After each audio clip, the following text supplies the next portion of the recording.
Alright, তো বৃষ্টির মধ্যেই রওনা দিলাম। আবার ব্রেক নিলাম, লাঞ্চ ব্রেক খেলাম ওইখানে। তারপরে এখন রওনা দিলাম আবার বৃষ্টির মধ্যেই, বাট কিছু করার নেই আসলে। অনেক লেট হয়ে যাচ্ছে, 3টা 15 বাজে অলরেডি। সো এখন রওনা দেওয়া ছাড়া কোনো উপায় ছিল না, বিকজ বিকাল হয়ে গেলে আরও একটু প্রবলেমে পড়বো রাতের বেলা এখানে। তাই আর কি এই বরিশালটা হাইওয়ে রোডটা সন্ধ্যার আগেই ত্যাগ করার চিন্তা করতেছি। সো যাওয়া যাক। বৃষ্টির মধ্যে ব্লগ কন্টিনিউ করতে পারতেছি না, সো একটা জায়গায় থামবো, থেমে দেন ক্যামেরাটা ভিতরে ঢুকে ফেলবো।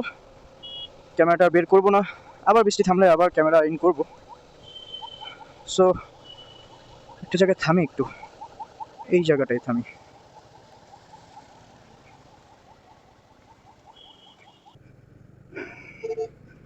ওকে, তো বৃষ্টি ছিল, এর জন্য ব্লগ কন্টিনিউ করতে পারিনি। ক্যামেরা অফ করে ব্যাগে রাখতে হয়েছে, বিকজ অনেক বৃষ্টি ছিল। আর আমিও ব্রেক নিচ্ছিলাম, বৃষ্টির জন্য বাইক রাইড ওইভাবে করতে পারিনি। অল্প একটু যাই আবার বৃষ্টি, আবার যাই আবার বৃষ্টি, এভাবে চলতেছিল, তাই ব্লগ আর কি কন্টিনিউ করতে পারিনি। সো আবার স্টার্ট করলাম। এখনো উজিরপুরেই আছি। সো উজিরপুর ক্রস করার পরে গরু নদীর পরে মাদারীপুর, ফরিদপুর, দেন যেতে পারবো। আরো অনেক দূর যাচ্ছি।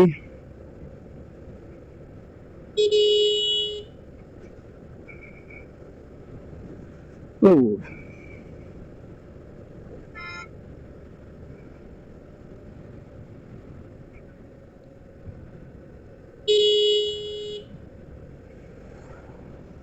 সো এখানে বৃষ্টিটা কমার পরে একটু ভালোই লাগতেছে। ওয়েদারটা একটু ঠান্ডা ঠান্ডা, একটু আগে একটু বেশি ঠান্ডা লাগছিল। সো এখন অ্যাডজাস্ট হয়ে গেছে।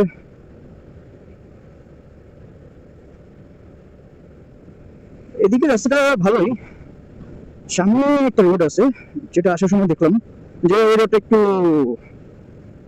রাস্তার মাঝে মাঝে একটু টিউমার উঠছে। সো রাস্তাগুলো ঠিক করে না।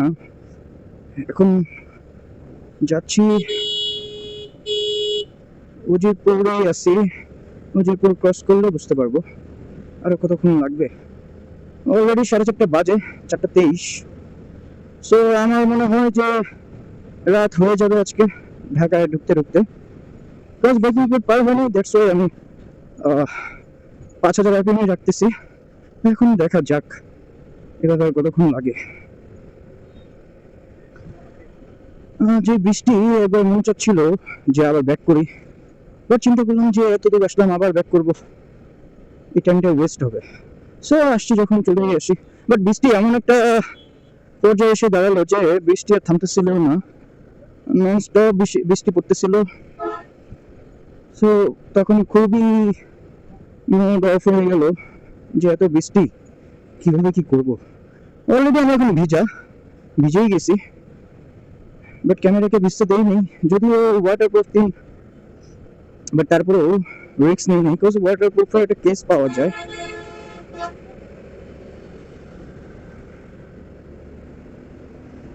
ওকে, তো বাসটাকে আমি সাইড দিতে চাচ্ছিলাম, বাট সামনে একটা পিক আপ ছিল, ট্রাক, দ্যাটস ওয়াই আমি সাইড দিতে পারিনি। তাই আর কি বাম পাশ দিয়ে ঢুকে গেছি। বাট যদিও এটা উচিত না, ওভারটেক করার সময় বাম পাশে যাওয়া উচিত না। ও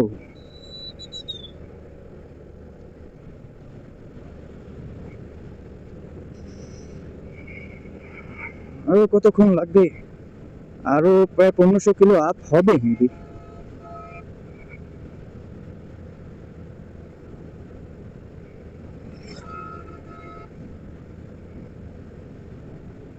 আসলে এই যে দেখা যায় বাসগুলো কিভাবে আসে। এখানে দুটো ছেলে বুঝতে পারছে, ছোট বাচ্চা ছেলে, যে আমি মোটো ব্লগ করতেছি, দ্যাটস দুষ্টামি করলো।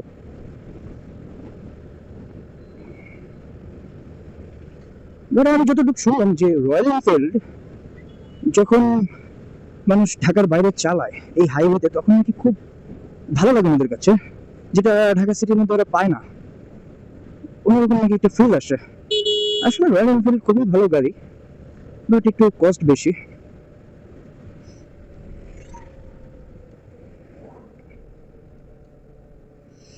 রয়্যাল এনফিল্ড ভালো গাড়ি, বাট এটা মেনটেন্যান্স করা অনেক এক্সপেন্সিভ, তাই আর কি আমার জন্য এখন একটু টাফ। এটা একটা বাজার, ওকে।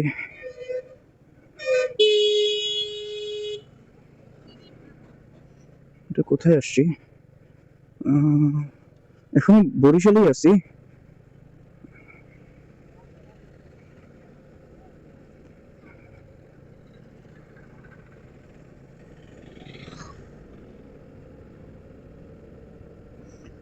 বরিশাল এখনো পার হতে পারিনি, বরিশালের পরে দেন সব জায়গায় চেকপোস্ট।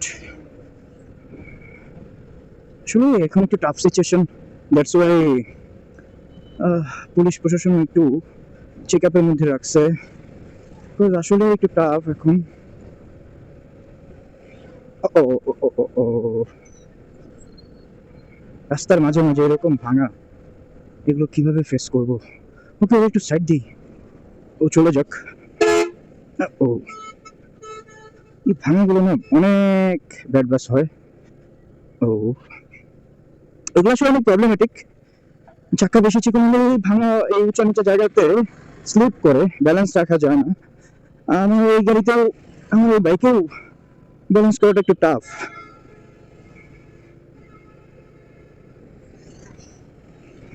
অনেক বেজে গেছে 4:30, এখনো বরিশালে পার হতে পারিনি। আসলে আর ব্রেক নেওয়া যাবে না, একটু তাড়াতাড়ি যাওয়া লাগবে। তাড়াতাড়ি ডাজন্ট মিন যে আমি খুবই ফাস্ট যাব না, এরকম কিছু না। আর ব্রেক বা আননেসেসারি ব্রেকগুলো নিব না, এতটুকু ট্রাই করব। তো এখনো, এখন বাজে 4:48, এখন আমি গরু নদী পার হতে পারিনি, এখনো বরিশাল গরু নদী আছি।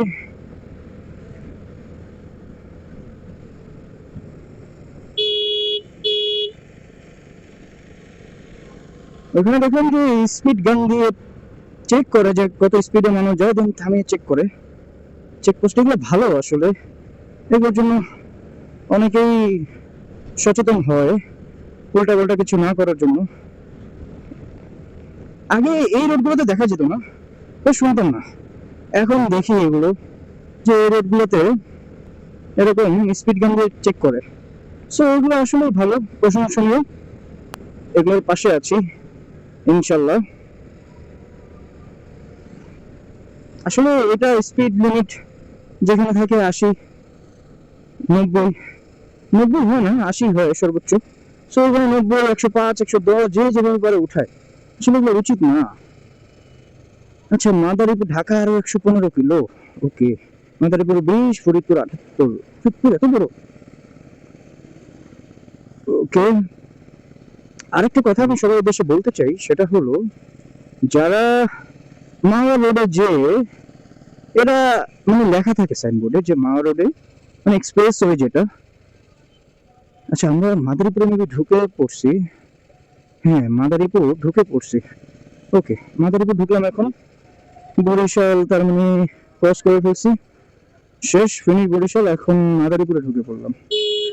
ওখানে যা লেখা আছে সেটা হলো 18 কিলো দেখালো, ওটা বরিশাল সদর মেবি, সরি, ওইখানে লেখা যেটা মাদারীপুর 18 কিলো, ওইটা মেবি মাদারীপুর শহর মেবি। সো এই জন্য 18 কিলো দেখাইছে। ওরে বাবা, এটা এমন করে কেন?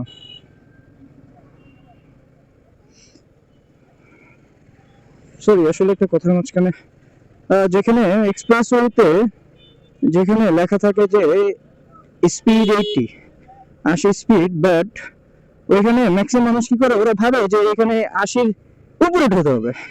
এটা অনেক মানুষেরই ভুল করে না, আমার অনেক পরিচিত মানুষ, আমার গ্রুপ রাইডার অনেকেই এটা ভাবে, যে আমার সাথে শেয়ারও করছে ব্যাপারটা, যে এখানে 80 লেখা তার মানে 80-র উপরে থাকতে হবে। আসলে ব্যাপারটা এরকম না, এটা উল্টা। 80 যেখানে লেখা থাকে স্পিড, তার মানে ওইখানে 80-র উপরে উঠানো যাবে না, লিমিট স্পিড 80। বাট এই কনসেপ্টটা অনেকে ভুল অনেকের কাছে, বিকজ এটা অনেকে ভুল ভাবে কনসেপ্টটা নেয়, যেটা হলো লেখা থাকে 80, বাট অনেকেই এটাকে মনে করে যে এটা স্পিড 80-র উপরে থাকতে হবে, সর্বনিম্ন স্পিড 80। বাট এটা আসলে ঠিক না, এটা আসলে রং কনসেপ্ট। ওইখানে 80 স্পিড লেখা মানে তার মানে 80-র উপরে উঠানো যাবে না, 80-র উপরে উঠানো রিস্ক। বাট এটা কয়জনে ভাবে আর কয়জনে, অনেকেই এটা ভাবে উল্টাটা। সো আমি অনেকজনকে শুধরানোর ট্রাই করছি, অনেককেই বলছি যে দুঃখিত, আসলে আমার গলাটা, আমি ওই রাতে ডাইরেক্ট ফ্যানের নিচে ঘুমাইছি, সো ফ্যানের বাতাসে গলাটা একটু বসে গেছে। সো এর জন্য মেবি কথাটা একটু সাউন্ড একটু ডিফারেন্ট আসছে, নো ওয়ারিস। তো আমি আমার দিক থেকে যাদেরকে বলার তাদেরকে বলছি যে ভাই এটা 80 মানে 80 স্পিড লিমিট, মানে এই না যে ওই যে কিভাবে আসে ভাই,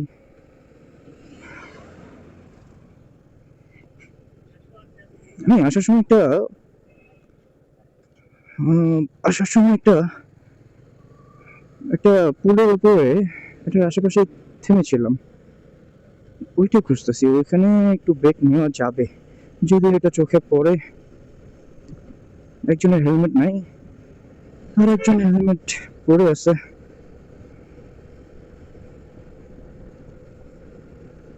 সাইডও দিবে না, যেতেও দিবে না। ওকে, আমি আমার মতন করে বের হয়ে যাই এখান থেকে।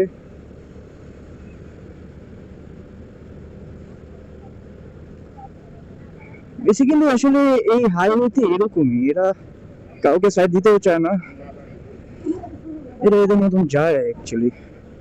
কি আর করার, এগুলো মানতে হবে, এগুলো মেনে চলতে হবে। আসলে আমি কয়জনকে, আমার পক্ষে আর কতটুকু সম্ভব কয়জনকে শোধরানোর, আর আমি বলে বা কি হবে, তারা কি আমার কথা শুনবে? যে যার ইচ্ছে মতন চলে। আচ্ছা, ঢাকা 121 কিলো, ওইখানে দেখলাম 105, এখানে নাকি ওকে যাওয়া যায়, প্রবলেম নেই আলহামদুলিল্লাহ। বৃষ্টিটা এখন নাই, সো এখন বেশি একটা ব্রেক নেওয়া উচিত হবে না, যদিও আমি একটু বেশি ব্রেক নিই, বাট কি করার, আসলে আমার একটু ব্রেক প্রয়োজন হয়। দ্যাটস ওয়াই আমি কোথাও গেলে বাস থেকে, কোনো ট্রান্সপোর্ট থেকে আমার এই বাইক ট্রান্সপোর্টটা আমার জন্য বেশি কমফোর্টেবল। ওকে, তো তাকে আমার ওভারটেক করতে হবে।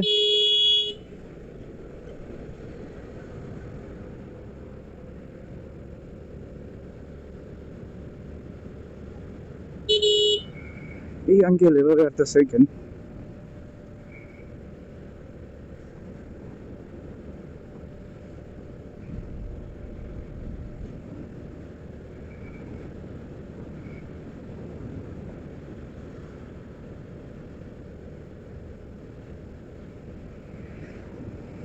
এই কি সাইড দিবে না?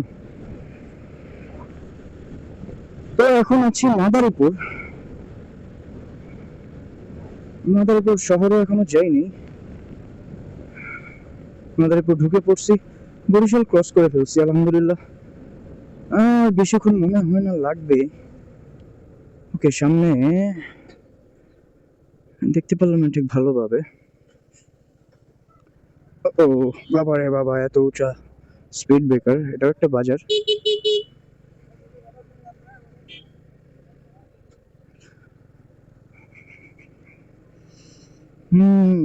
তো ও ওয়াও, এই রোডটা একটু ভালো, যে রোডটা ক্রস করে আসলাম ওই রোডটা আসলে একটু প্রবলেমেটিক, বিকজ রোডটা একটু বেশি সমস্যা। ওটা রিপেয়ার করছে, বাট রিপেয়ার করার পরেও না, রোডটা খুবই প্রবলেমেটিক।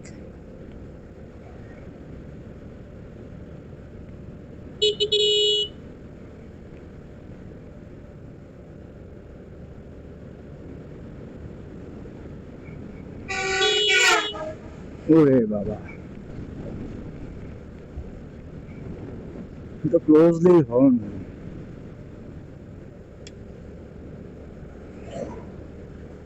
ইনশাল্লাহ সন্ধ্যা 6টার মধ্যে পদ্মা সেতু পার হব, ইচ্ছা আছে। আল্লাহ ভরসা, আল্লাহ উত্তম পরিকল্পনাকারী। দেখা যাক কতটুকু আল্লাহ নেওয়ায়, আল্লাহ ভরসা। একটু ঠান্ডা বাতাস লাগছে। আর পদ্মা সেতু ৭৭ কিলো, ওকে আমি সন্ধ্যা ৬টার মধ্যে পৌঁছে যাবো। পদ্মা পার হলে তাহলে এখান থেকে আর বেশিক্ষণ লাগবে না। মাওয়া রোড এক্সপ্রেস ওয়ে যেটা, ওটা বেশি লাগবে না, চলে যাব। সো ঢাকার জ্যাম পেতে হবে, যেতে যেতে ৭টা ৮টা বেজে যাবে ঢাকার। আসলে আরো আর্লি মর্নিং রওনা দেওয়ার কথা ছিল আমার, বাট একটু কাজের কারণে আটকা পড়ে গেছিলাম, এই জন্য লেট হয়েছে। যাই হোক, আল্লাহ উত্তম পরিকল্পনাকারী। আল্লাহ যা করে ভালোর জন্যই করে, এটাই বিশ্বাস করি, আল্লাহর উপরে ভরসা করি। আলহামদুলিল্লাহ এখন পর্যন্ত সুন্দরভাবে আসলাম।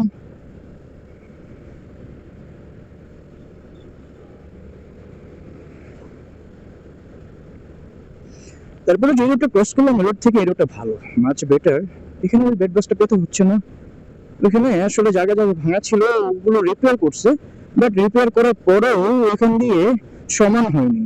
কি রিপেয়ার করছে আই ডোন্ট নো, বাট ওখানে সমান হয়নি। দ্যাটস ওয়াই ওইখানে ওভারটেক করাটা খুবই প্যারা হচ্ছিল। নিচে লেখা 60 স্পিড, তার মানে এখানে 60-এ চালাতে হবে, বাট মানুষ ভাবে এখানে সর্বনিম্ন 60। আমি জানি না, কয়েকজন আমার সাথে এভাবেই তারা বলছে যে ভাই 60 মানে 60-এর নিচে যাওয়া যাবে না, 60-এর উপরে থাকতে হবে। ভাই এটা রং কনসেপ্ট, এভাবে হয় না। হেলমেট নাই ভাই, হাইওয়েতে হেলমেট কেন এদের অ্যালার্জি আমি জানি না। হেলমেটটা পরলে কি হয়? সব ধান ক্ষেত আর ধান ক্ষেত। এটা কি ক্ষেত আমি জানি না, যেদিকে দু চোখ যায় শুধু ধান ক্ষেত আর ধান ক্ষেত।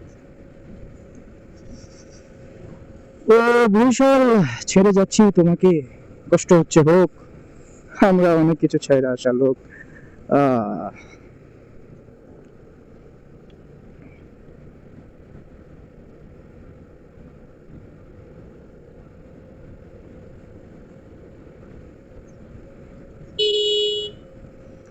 এটাকে ওভারটেক করতে হবে সামনে।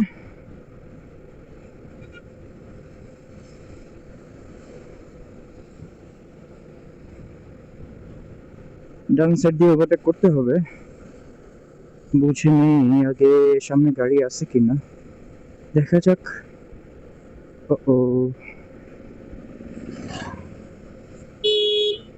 তো ভাগ্য ভালো এই সাইডটা মেবি এত বৃষ্টি হয়নি, হয়েছে বাট অল্প, এই জন্য কাদা নাই এতটা। আর রাস্তা অতটা ভিজা নাই, নাকি শুকিয়ে গেছে আমি জানি না ঠিক। রাস্তা এভাবে থাকলে খারাপ না, আর ওয়েদারটা ভালোই লাগছে, কারণ রোদের তাপটা নেই, রোদের গরমটাও নেই। আর বিকেল হয়ে গেছে, 5টা বেজে গেছে, সো এখন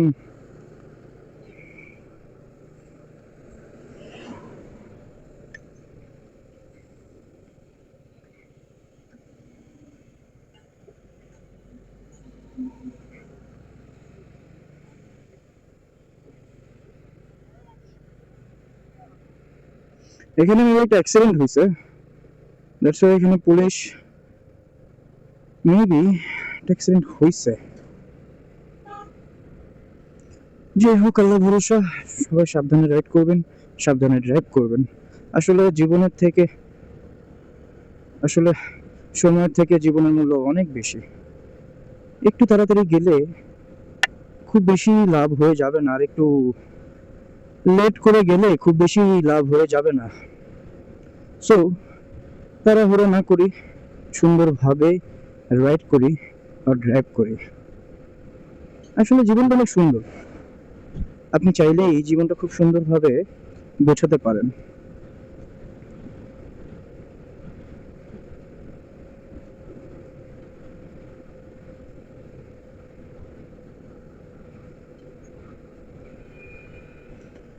ভাঙা 37 কিলো, ওকে। ভাঙাতে যে একটা ব্রেক নেব, ইচ্ছা আছে, দেখা যাক, আল্লাহ তো উত্তম পরিকল্পনাকারী। ও তো এখন আমি মাদারীপুরেই আছি। ওরে বাবা, কিভাবে চালায়! ও, আবার বৃষ্টি নামতে পারে, নাকি সন্ধ্যা হয়ে যাচ্ছে তাই এরকম অন্ধকার হয়ে যাচ্ছে। আসলে ক্যামেরা বোঝা যায় না।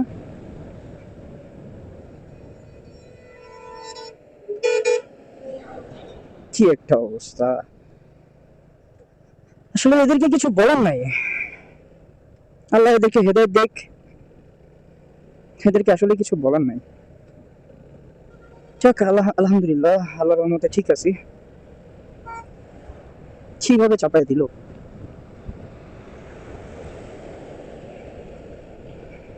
আমি যদি খুব বেশি রানিংয়ে থাকতাম, স্পিডে থাকতাম আমার গাড়ি, সো তখন মেবি কন্ট্রোল করাটা একটু টাফ হয়ে যেত। গাড়ি স্লোই ছিল, দ্যাটস ওয়াই আমি থেমে গেছি। আর কি করবো, কি আর করার আছে। যাক, এদেরকে হেদায়েত দেখ আল্লাহ।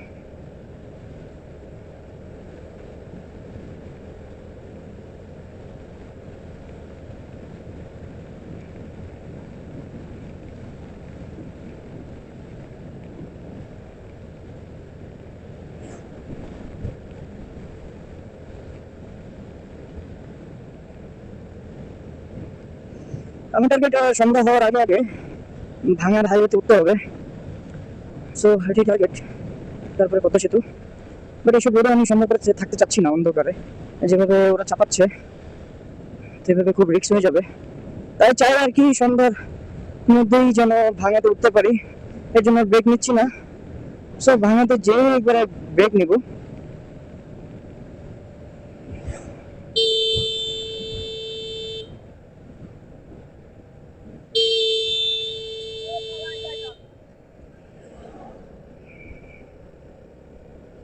তো এখানে বাজারের জন্য বারবার হর্ন বাজানো লাগে। এখন ফরিদপুরে আছি। কিভাবে ভাই, তা আমি কই দিয়ে যাব?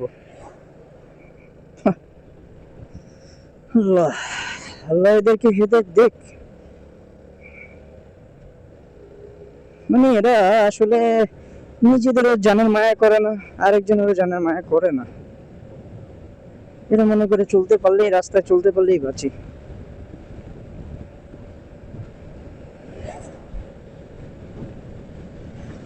বৃষ্টি না পড়লেই হয়, আসলে অন্ধকার হয়ে যাচ্ছে। এর মধ্যে যদি আবার বৃষ্টি পড়ে, আসলে জিনিসটা আমার জন্য খুবই খারাপ হবে।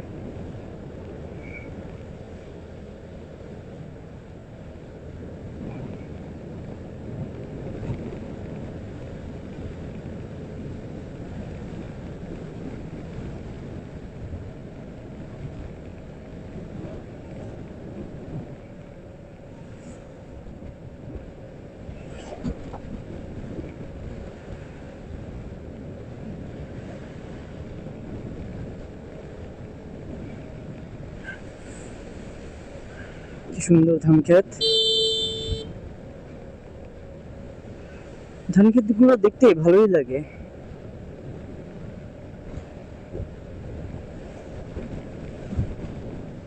ওরে বাবা, এত বড় লরি! সো একটু ওরে ওভারটেক করাটা, হ্যাঁ আস্তে আস্তে যাই, ওরে ওভারটেক করি। ওকে। কৃষি বাঁচাও, কৃষক বাঁচাও। ওয়াও, সুন্দর কথা। কৃষি বাঁচাও, কৃষক বাঁচাও। ওকে।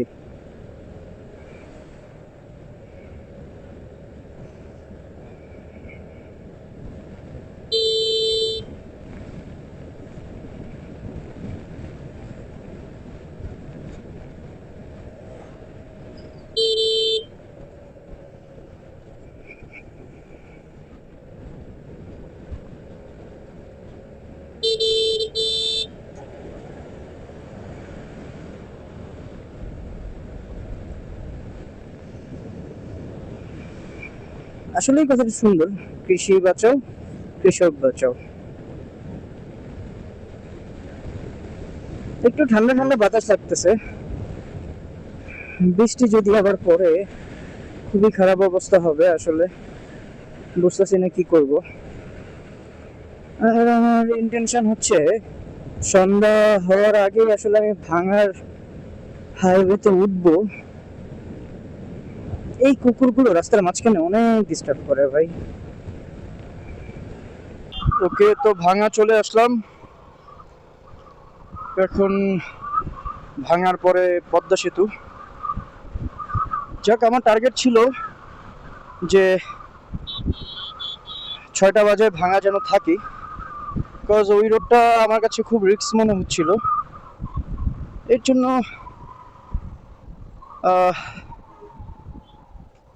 চাচ্ছিলাম যেন 6টার মধ্যেই এখানে থাকি। তো ভাঙার মেন সৌন্দর্য এখানেই, ভাঙার রোডটা এখানেই। তো এটাই তো ঢাকা দিকে। আচ্ছা, এটাই ঢাকার দিকে যাওয়া যাক। এই রোডটাই অনেক সুন্দর লাগে, এই জায়গাটাই, ভাঙার এই রোডটাই অনেক সুন্দর। আসলে ড্রোন দিয়ে দেখলে আরো বেশি সুন্দর লাগে। আমার একটু শিওর হতে হবে আমি কি আসলে ঠিক যাচ্ছি কি না। কাকে একটু জিজ্ঞেস করি যে এখান দিয়েই নাকি।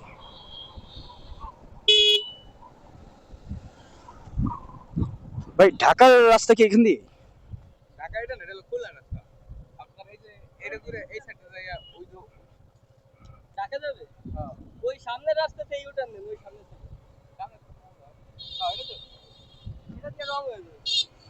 তাহলে এখান দিয়ে ইউটার্ন নিয়ে আবার এখানে আসবো? ইউটার্ন নিয়ে এদিকে চলে যাবে। এদিকে? ওই পর্যন্ত। থ্যাংক ইউ ভাই। আসলে এটাই কনফিউজ। আসলে ওরা সাইনবোর্ড গুলো এমন ভাবে দেয় যে বোঝা যায় না যে ঢাকার এরর চিহ্নটা কোথায়। ওইখানে লেখা ছিল খুলনা, আবার ঢাকা, মানে দুইটাই। আসলে কি আর বলবো। আচ্ছা, ওরে যেতে দিই।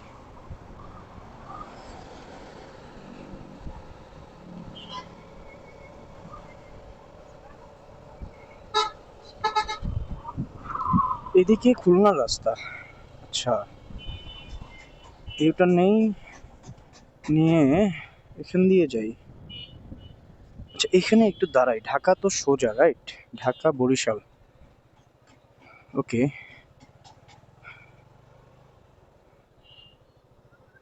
ভাই, ঢাকার রাস্তাটা কি এটার উপরে সোজা? ঢাকা ঢাকা মানে ডানে ডানে সোজাটা? ওকে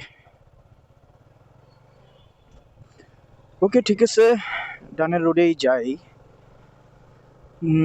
ফরিদপুর বামে, ঢাকা বরিশাল সোজা। আচ্ছা, আমি তো বরিশাল থেকে আসলাম, আবার বরিশাল সোজা।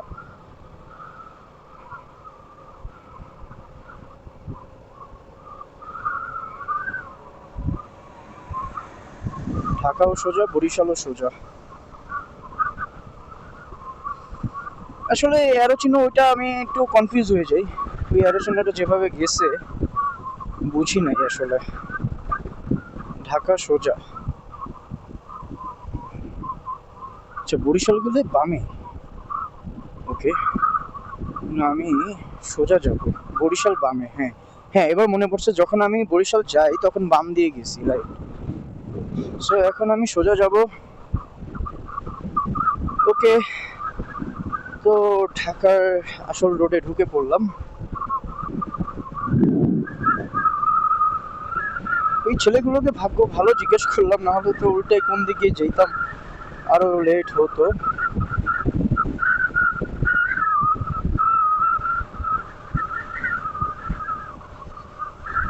আসলে রোড না চিনলে যা হয় আর কি। আসলে রোড না চিনলে যা হয় আসলে। আমি ওইখানে কনফিউজ হয়ে গেছিলাম যে ঢাকা কি সোজা নাকি। আসলে ওরা আলোচনাটা এভাবে দিচ্ছে, আসলে বোঝা যায় না। আর যারা আমার মতন এখানে নতুন আসবে প্রথমবার, তারা একটু কনফিউজ হবে, তো আস্তে আস্তে মুখস্থ হয়ে যাবে। এটাই তো শেষ টুর না, ইনশাল্লাহ আরো টুর হবে, আল্লাহ ভরসা।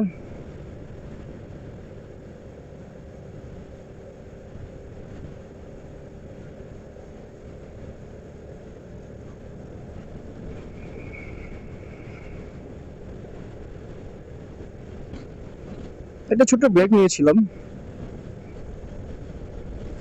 একটা ছোট্ট ব্রেক নিয়েছিলাম। সো এই রোডগুলোতে আমার টেনশন লাগে না, এই রোডগুলোতে টেনশন হয় না। আসলে টেনশন হয় ওই রোডগুলোতে। আমার টেনশন লাগতেছিল যে আমি সন্ধ্যার আগে ভাঙে উঠতে পারবো কিনা। সো এই রোডগুলোতে টেনশন নেই, বিকজ এই রোডগুলোতে এরপরে তো পদ্মা সেতু, সো ওগুলোতে টেনশন নেই রাতে। মাওয়ার এক্সপ্রেস ওয়েতে রাতে অনেকবার গেছি, সো ওগুলোতে আর কোনো টেনশন হয় না। ভাঙা পর্যন্ত সন্ধ্যার মধ্যে আসতে পারছি, এটাই আলহামদুলিল্লাহ। এখন আবার টোল, ওই হোন্ডাটা যেখানে যাচ্ছে ওই দিক দিয়ে যেই টোল দেই, আর কি করার।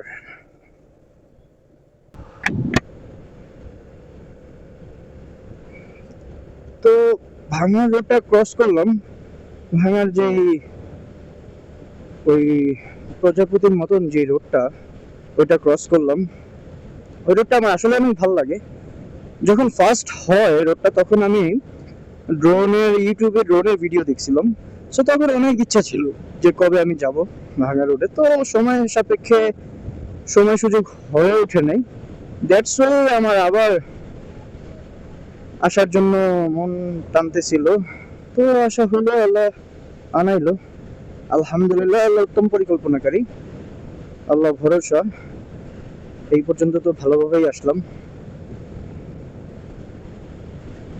চলে এলাম পদ্মা সেতুতে।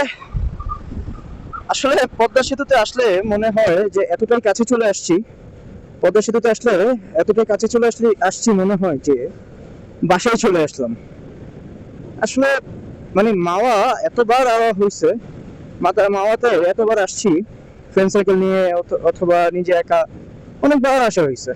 সব পদ্মা সেতুতে আসলে মনে হয় যে বাসায় চলে আসছি, এতটাই কাছে মনে হয়। অন্ধকারে নদী অতটা দেখা যাচ্ছে না।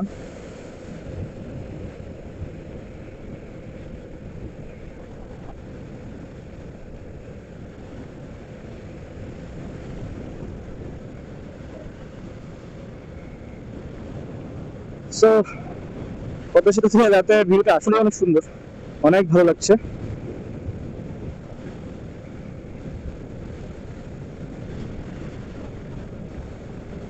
প্রথম যখন পদ্মা সেতু ওপেন হয়, যখন বাইক তো প্রথমে ছাড়ে যেতে দেয়, তারপরে যখন বাইক ওঠা নিষিদ্ধ করে দিচ্ছে, তখন এরপরে আবার চালু হয়েছে। তখন আর কি স্পিড গান নিয়ে বসে এখানে দাঁড়ায় থাকতো, যে কেউ মেবি তখন স্পিড ছিল 60, আমার যতটুকু মনে পড়ে স্পিড ছিল 60, এর বেশি কেউ উঠাতে পারবে না বাইক। তো উঠালে তখন মামলা টামলা দিত, ঝামেলা করতো আর কি। মনে হচ্ছে অনেক জোরে বৃষ্টি হবে, তাই ব্লগটা কন্টিনিউ করতে পারছি না। ইনশাল্লাহ নেক্সট ব্লগে দেখা হবে। আর আপনারা সুস্থ থাকবেন, ভালো থাকবেন। আর আমার হলো যদি ভিডিও ভালো লেগে থাকে তাহলে লাইক, কমেন্ট অ্যান্ড শেয়ার করে দেবেন, অ্যান্ড সাবস্ক্রাইব করতে ভুলবেন না।